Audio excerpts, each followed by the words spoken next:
Alright, how's everybody doing today? Happy Memorial Day.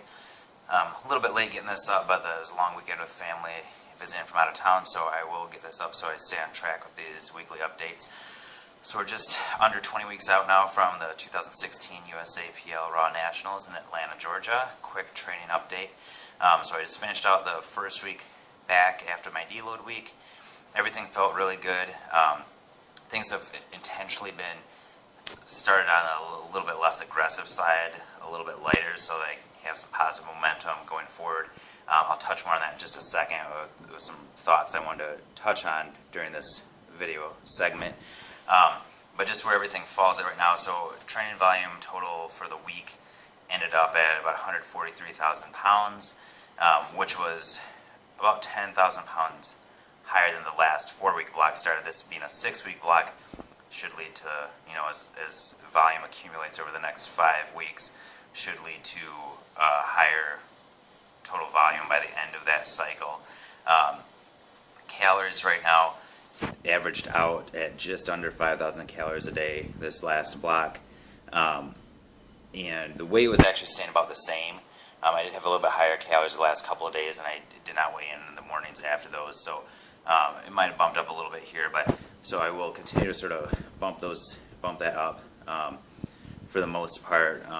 Try to get up to a little bit 5,100, 5,200 calories a day, and see if we can get the scale climbing without adding any unnecessary or unwanted body fat in the process. Hopefully paired with higher training volumes, that should be the recipe that we need. Everything felt really good in training. A little soreness here and there and stuff just from the first week back and the added volume and everything, but as a whole, everything felt good. So a couple things I want to touch on. When I mentioned everything felt fairly light, felt good, just watching a few people train at the gym over the last week is sort of thinking about the things I see. One thing I see, especially with people who are approaching their training with the full intention of getting stronger and improving strength, or getting bigger, is going to failure too much or too often. I see a lot of people missing lifts that want to get bigger or stronger, and I think this is a mistake. As important as it might be on occasion to get close to failure or hit failure, I think it's rarely a good idea on a competitive lift, if you're a power lifter, or even an Olympic lifter for that matter, to miss a lift. Missing a lift doesn't gain you anything. It reinforces bad lifting mechanics, it kills confidence, and I think a lot of people underappreciate the value of having positive momentum. Simply meaning that if I could do, say all-out effort, say I could squat 315 pounds, if I absolutely had to, say I could squat that 15 reps, I don't know. So I could go and do that for 15 reps and then next week try to do 16 reps and then try to do 17 reps and try to build off that each week. That's going to be very difficult and very challenging to continually do that. It's going to be intimidating, it's going to be mentally exhausting, it's going to be physically exhausting, as well as taxing on your nervous system. Whereas if, say my failure point was 15 reps, if I start with, say, do 315 for 12 reps, and then the next week maybe I go 14 reps, and then the next week maybe go 16 reps, I think that's a much better approach. A lot of people start, especially younger people, when they're first getting into this, attempt to push the limits all the time. I'll get, lifters, in our barbell club or people that I'm training for powerlifting, and they repeatedly want to put more weight on the bar. And if you can do that, and you don't miss a lift, that's probably fine. But understand that you don't have to be struggling and grinding through every single rep to get stronger and to get better at it. Strength is a skill.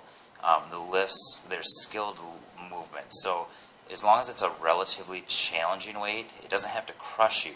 And in a lot of cases, it might be better to have it be a little bit lighter so that your form is more fine-tuned and you're not getting out of position. Just working on bar path, working on bar speed, working on consistent movement patterns are very important things that a lot of people underappreciate. So just something to think about. The other thing I was going to touch on, so during this, as I'm trying to add more volume and stuff, so I usually have one day a week where it's a fun day, play day. I don't really have anything set and scheduled. One thing I have been or will be incorporating during this training block is on those days where I focus on movement quality and we'll throw some conditioning work in, is using the competitive lifts for cardio. So a lot of people think of cardio, they think, okay, I need to go run or jog or walk or what have you. They think that you need to be doing something steady state or even sprints, whatever. They don't think of weightlifting as cardio. It absolutely can be. So, for example, what I did Wednesdays, I just took, a variation of the 3 competitive lifts. So, squat, bench, and deadlift. I did a, safety squat bar squats. I did American press bar, multi-grip, neutral grip, bench press, and then I did trap bar deadlift. So, each one of those is a little bit of a variation since I'm so, 20 weeks out from competition. And I took 50% of my maxes on all of them, only did 5 reps, and I just went through as many rounds of that as possible in the time I had, which I only had about 35 minutes. And I just kept repeating them over and over and over again.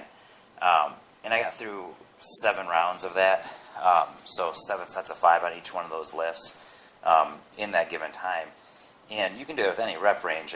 But the point is, it doesn't need to be incredibly taxing, but it's an easy way to build volume, to get more skill practice in,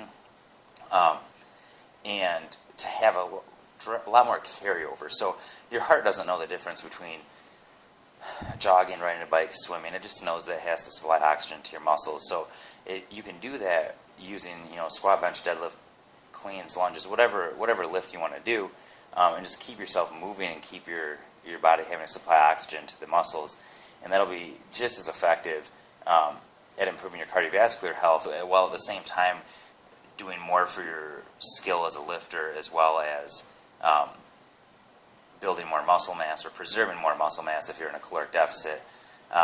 So you can do that with higher reps. So like this week, I'll probably do a similar protocol, but go a little bit lower, like 30 or 40% of my maxes, but do sets of 15 or 20 reps.